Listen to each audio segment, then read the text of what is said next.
My name is Johannesen and I'm a medical doctor in Denmark, and this is a short presentation on my study, Lemierre syndrome, current perspectives on diagnosis and management.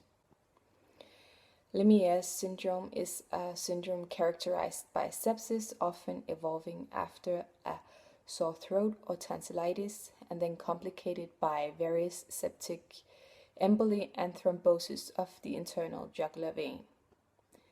Symptoms include sepsis, pain and/or swelling in the throat or neck, as well as respiratory symptoms.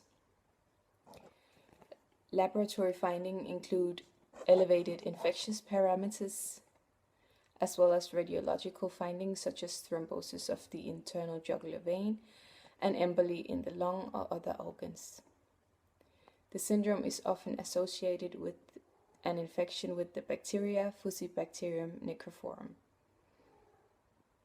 In this overview, we performed a review of cases with Lemierre syndrome published within the last 5 years.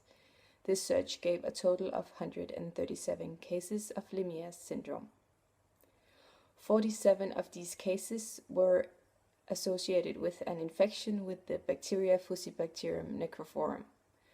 Other bacteria included Staphylococcus or Streptococcus.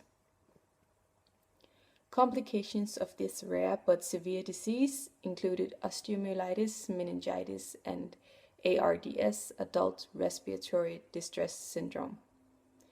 Common symptoms are shown in the table. Mortality used to be extremely high in the pre-antibiotic area, but has diminished significantly with the advent of antibiotics. This review had a mortality of only 2%, of which none of the cases involved Fusobacteria.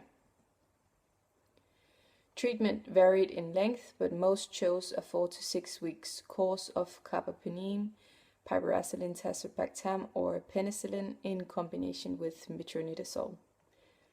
Other treatment options included anticoagulants in 46% of the cases. This is, however, unwarranted high, and to date, no evidence of anticoagulants in Lemierre syndrome exists.